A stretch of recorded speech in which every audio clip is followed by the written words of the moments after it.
Olá, turma! A nossa aula de hoje eu vou falar sobre os meios de contraste em tomografia computadorizada. Estamos aí na reta final da nossa disciplina, onde vocês puderam ver de perto a importância dos meios de contraste na área da radiologia. Vimos uma série de exames contrastados, exames especiais, e hoje eu vou voltar a atenção para o meio de contraste em tomografia computadorizada. Então, antes disso, é importante relembrarmos um pouco sobre a definição da tomografia computadorizada e a sua definição, suas características e vantagens. A tomografia computadorizada, ela tem outro termo também, chamado de tomografia axial computadorizada. Ela é uma palavra derivada do grego, certo? Onde cada palavrinha ela tem um significado. Tomos, ela significa cortes ou fatia. Grafia é relacionada a uma imagem ou gráfico. Axial é relativa ao eixo, ao plano do corpo humano. E computadorizada porque para poder processar os dados, a gente conseguir visualizar as imagens, é preciso de um computador, certo? A tomografia computadorizada é um dos exames mais importantes da área da radiologia, e assim como a ressonância, é um exame considerado complementar de diagnóstico por imagem. Por que a tomografia é um exame complementar, de diagnóstico de imagem? Porque o raio-x entra como um dos exames mais passados primeiramente pelo médico. Acredito que todos vocês já tiveram alguma gripezinha, alguma dor no peito e foram ao médico, e antes do médico passar um exame como a tomografia ou uma ressonância, ele solicitou primeiro o raio-x. Por quê? Porque o raio-x é um exame de baixo custo, é um exame mais acessível, é um exame que o médico ele sempre indica primeiro para descartar outras patologias, para só depois ele indicar um exame de alta resolução, um exame que tem um alto custo, que não é tão acessível como os raios-x, como a tomografia e a ressonância magnética, certo? Então, por isso que a tomografia computadorizada é considerada um exame complementar de diagnóstico por imagem. E o diferencial desse exame em relação ao raio-x é que as imagens elas são realizadas em fatias, ou seja, envolvem imagens seccionadas, certo? Então, isso ajuda no detalhamento da imagem, No médico, ele dá um bom diagnóstico e, claro, um bom tratamento para aquele paciente. A tomografia, assim como os raios-x, é obtido através de uma exposição do paciente à radiação X, certo? Então, a tomografia ela tem o mesmo processamento físico dos raios-x. A diferença é que a tomografia computadorizada ela precisa de um computador, certo? Então, ela precisa de um computador para que as imagens elas sejam processadas e visualizadas, certo?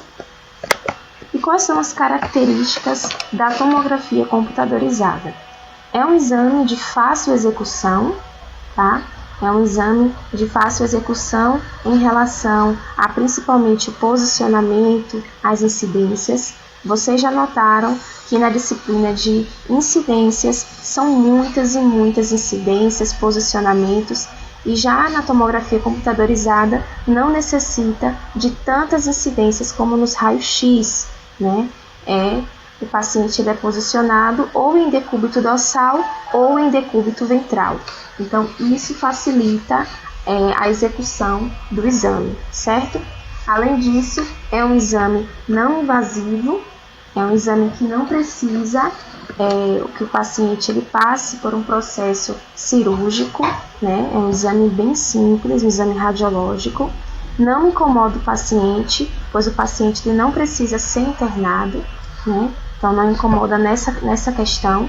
Diferente da ressonância magnética, que o próprio equipamento ele faz um barulhão que é mais estreito do que a tomografia computadorizada, acaba assim incomodando alguns pacientes que são claustrofóbicos, que têm fobia de lugares apertados. Outro ponto em questão também é que, em relação à delimitação das estruturas, a tomografia computadorizada ela é melhor, comparado à radiologia convencional, os raios-x simples e a ultrassonografia. Então, isso ajuda no bom diagnóstico médico. Além disso, ela torna a patologia mais evidente. A tomografia, as imagens, elas são realizadas em cortes em diferentes planos anatômicos. Então, isso ajuda também a observar de uma maneira mais clara, de uma maneira delimitada, com uma resolução melhor aquela patologia. O exame da tomografia ela pode ser com ou sem contraste. Primeiramente, fica a critério do médico responsável e logo depois do paciente. O paciente ele tem o livre-arbítrio de decidir se ele quer fazer o exame com contraste ou sem contraste. Como eu falei, a tomografia ela provê imagens anatômicas seccionais, ou seja, em cortes, em diferentes planos anatômicos, como no plano axial, o plano sagital, no plano coronal, e temos também o padrão ouro aí, que são as reconstruções 3D, as reconstruções tridimensionais, onde também tem um caráter muito importante no diagnóstico médico. Mas qual é a diferença em si da tomografia e dos raios-x? Então, trouxe essa imagem aqui para poder ilustrar, para poder fixar mais ainda essa diferença entre esses dois métodos importantes de diagnóstico da radiologia, onde aqui podemos observar o exemplo aqui, primeiro de um pão inteiro, um pão inteiro sem cortes, e o segundo, um pão em cortes, um pão de forma. Onde aqui na primeira imagem ilustra bem a radiografia convencional, que é um método de imagem que não proporciona cortes nem planos, diferente da tomografia, que as imagens elas são em cortes, em diferentes cortes anatômicos. Então, esse exemplo é bem válido para vocês não confundirem mais raio-x da tomografia. Aqui também é outro exemplo, onde podemos observar que o mesmo paciente fez o mesmo exame, vamos dizer, um exame de raio-x na mesma estrutura no abdômen e um exame de tomografia também do abdômen. E conseguimos ver de maneira nítida a diferença de detalhes do exame de raio-x e um exame de tomografia computadorizada. Conseguimos ver que no raio-x o que se destaca mais é a parte óssea do paciente. Sabemos que os órgãos estão presentes. Conseguimos observar aqui o contorno aqui de alguns órgãos, as alças intestinais, a bolha gástrica do estômago, mas na tomografia conseguimos observar de maneira precisa, bem detalhada, bem contornada, os órgãos que compõem o abdômen desse paciente. Além disso, conseguimos observar também de maneira destacada a parte óssea, a vértebra aqui, a vértebra torácica, e conseguimos observar também as costelas, certo? E assim nós chegamos aqui na parte dos contrastes, a parte realmente que é importante nessa disciplina. Então, a tomografia computadorizada, como eu falei, esse exame pode ser realizado com contraste ou sem contraste. Se caso o médico solicitar o exame de tomografia com contraste e o paciente ele aceitar realizar esse exame com contraste, pode ser administrado nele 2 tipos de contraste.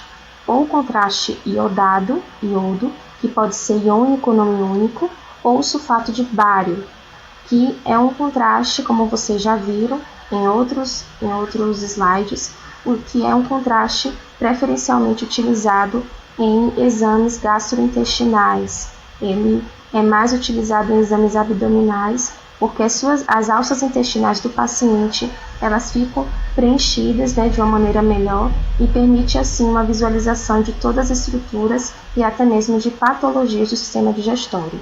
Então, em exames voltados ao abdômen, o sulfato de bário ele é o contraste mais indicado. As vias de administração que podem ser utilizadas na tomografia é a via oral, né, onde o paciente ele ingere o contraste, mas voltado também para exames abdominais. É a via endovenosa ou a via parenteral, onde é administrado o contraste na veia. A via de administração retal, que é mais utilizado em exames pélvicos. Intratecal, que é um exame onde é administrado o contraste diretamente no espaço subaracnoide, similar ao exame de mielografia, como nós já vimos. Mas quem é responsável por administrar o contraste no paciente? Então, na tomografia existem dois tipos de injeções, a injeção manual e a injeção automática. A injeção manual é quando é administrado por um profissional da equipe de enfermagem, certo? Manualmente, com seringa. E a injeção automática é quando o contraste ele é administrado de maneira automática, né? Através de uma bomba injetora, certo? A injeção manual, ela tem as características que são de grande importância, né? É uma injeção descontínua, por quê? Porque é uma injeção manual. O profissional, ele precisa ter um cuidado, né? Não pode injetar de uma maneira rápida, então acaba sendo uma injeção descontínua. Também é considerada uma injeção oscilante, né? Fica ali oscilando, não é administrado de forma, vamos dizer, constante, diferente de uma administração feita por uma máquina, certo? A velocidade máxima é de 2 ml por segundo. Já a injeção mecânica, que é a injeção automática, né, realizada através de uma bomba injetora, a injeção ela é feita de modo contínuo, certo? A velocidade é uma velocidade programada e é uma adequada via de acesso. Muitos exames da tomografia computadorizada, os profissionais eles optam por injetar o contraste através da bomba injetora. E aqui conseguimos visualizar de perto, né, como é esse equipamento, essa bomba injetora. Esse monitorzinho, ele fica na sala de comando, ao lado do computador, né, onde o profissional, o técnico em radiologia, ele pode apertar, dar início ao processo de injeção, de acordo com o exame. E essa parte aqui do equipamento, né, que é onde vai ser injetado mesmo o contraste, ligado à via de administração, fica ao lado do tomógrafo, a sala do exame onde o paciente ele está posicionado.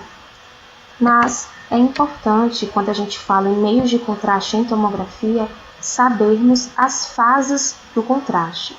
O contraste ele possui fases, 4 fases muito importantes que vocês como profissionais, futuros profissionais, precisam saber, tá? E conseguir diferenciar na imagem, em um exame contrastado de tomografia, qual fase pertence, certo?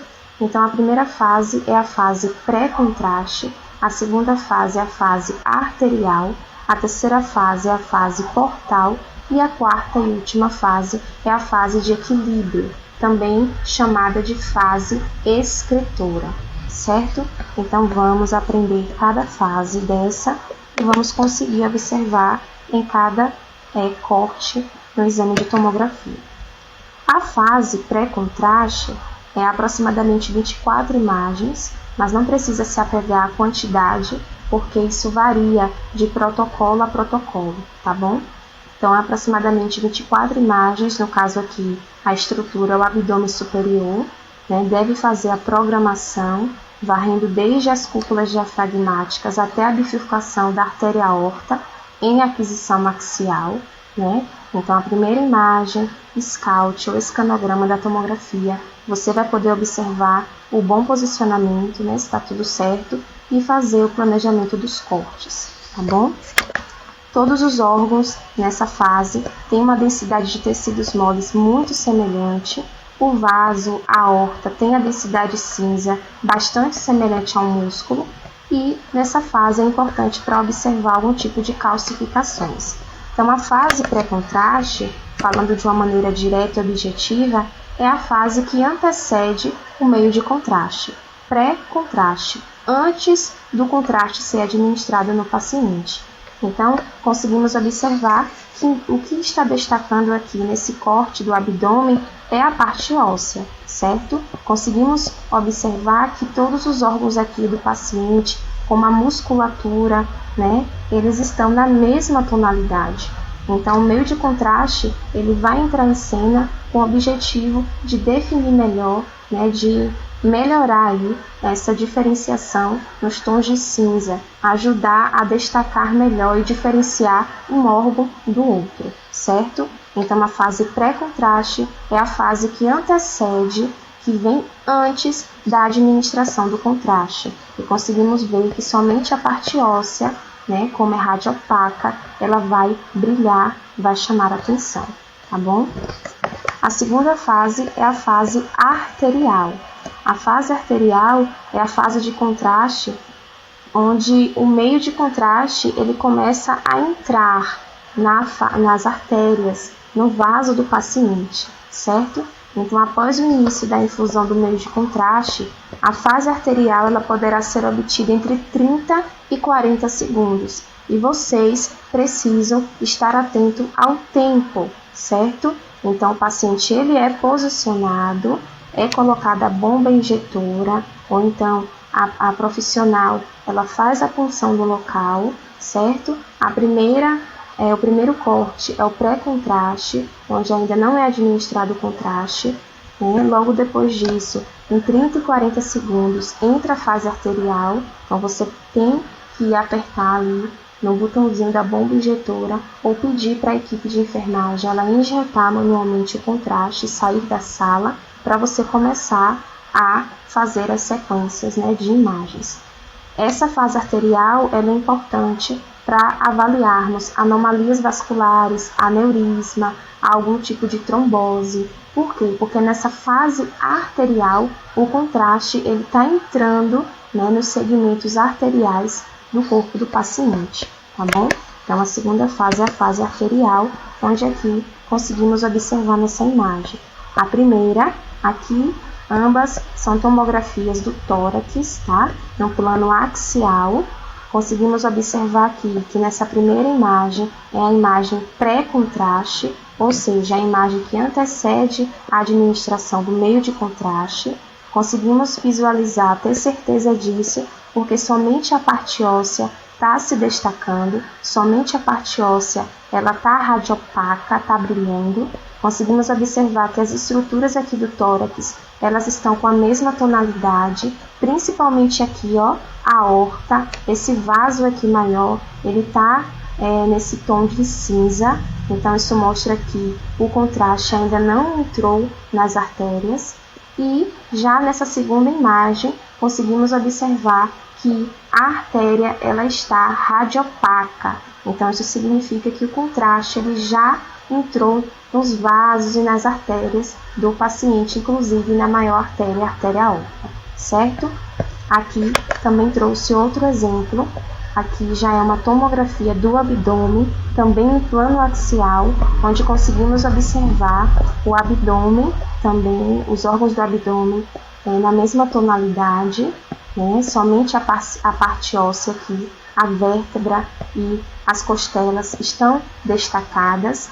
E na segunda imagem conseguimos observar a parte óssea, que ela sempre vai ficar destacada porque é radiopaca, e aqui a aorta, né, e alguns vasos aqui no interior do abdômen brilhando, ou seja, aqui está simbolizando a fase arterial, certo? A terceira fase é a fase portal. O que significa essa fase portal? É a fase intermediária de constratação, ou seja, nessa fase, o meio de contraste ele já está entrando nos órgãos, Então, a fase arterial, o contraste já passou pelas artérias, pelos vasos. A fase portal, o contraste ele já está entrando nos órgãos do abdômen, no caso aqui como exemplo. O mesmo planejamento da fase arterial é repetido, só que com um tempo maior, de 60 e 70 segundos, certo? Segundos do início do contraste. Neste momento, torna-se evidente o contraste do sistema portal, ou seja, nessa fase, conseguimos observar o contraste, ele diretamente nos órgãos, certo? Aqui conseguimos observar de perto, né, nessas 4 imagens, os órgãos, eles com uma coloração mais brilhante, um aspecto mais brilhante, cheio de contraste, tá? Aqui também é outro exemplo, onde coloquei as 3 fases. A fase pré-contraste, aquela região do abdômen, no plano axial. Pré-contraste, onde conseguimos ver a parte óssea destacada. Segundo, a fase arterial, onde conseguimos observar que a artéria ela está brilhante, cheia de contraste, né? Aqui conseguimos ver que os órgãos ainda não estão cheios totalmente de contraste. E a terceira fase, que é a fase portal. Conseguimos observar aqui os rins, né? Parte aqui do intestino já bem delimitado, com um aspecto mais brilhante, uma cor mais viva, mostrando assim que o contraste está entrando nos órgãos, tá bom? E aqui a quarta fase, que é a última fase, a fase de equilíbrio, também conhecida como a fase excretora. Essa fase de equilíbrio é a última fase do contraste, tá?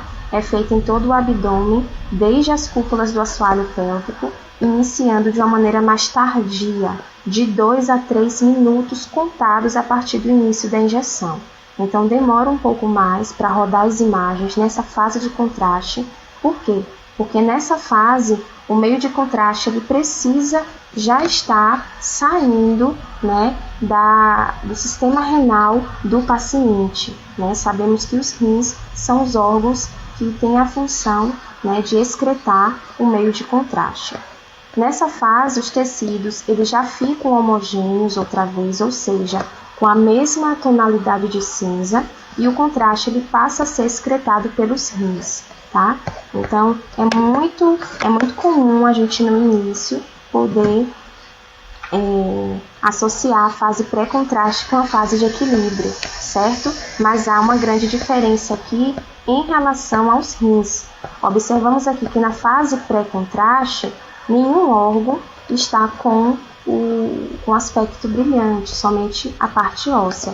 Já aqui nessa última fase, a fase de equilíbrio, conseguimos observar que nessa parte aqui do sistema renal, né, já na parte do hilo renal, conseguimos observar aqui um ponto brilhante, né, mostrando que os rins está excretando o contraste, tá bom? Então não fica totalmente homogêneo, dá para a gente diferenciar uma fase da outra. Então a fase de equilíbrio é uma fase onde os tecidos ficam homogêneos, certo? Onde aqui conseguimos observar a primeira fase, a fase pré-contraste, a segunda fase, a fase arterial, a terceira fase, a fase portal e a última fase, a fase de equilíbrio, a fase excretora, onde o meio de contraste está sendo eliminado de todas as estruturas do abdômen, certo?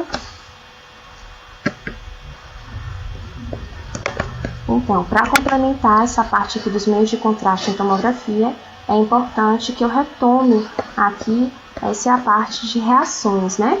Vocês já sabem que o iodo, todo tipo de contraste, preferencialmente o iodo, ele pode sim proporcionar reações ao paciente e são divididas em 3 tipos de reações: reações leves, moderadas ou reações graves. As reações leves são aquelas em que as reações elas cedem de maneira espontânea, né? O paciente não precisa ser medicado, o paciente não precisa ficar internado, somente em observação, tá bom? E quais são os sintomas? Vômitos, náuseas, urticárias, espirros, calor, rubor, tontura, né, o sudorese, que é o suor excessivo, dor no local da injeção, palidez, são alguns dos sintomas leves que o meio de contraste pode proporcionar ao paciente.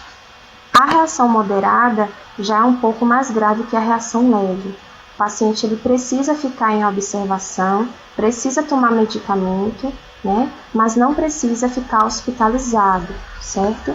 E as reações, elas são mais intensas do que a reação leve. Urticária excessiva e gigante, né, que são essas placas vermelhas com coceira, aceleração dos batimentos cardíacos, vômito em excesso, edema facial, dispneia, cefaleia intensa e broncoespasmo. Então, vocês precisam saber para na hora que o paciente estiver posicionado, estiver fazendo um exame com contraste, vocês poderem observar, tá bom?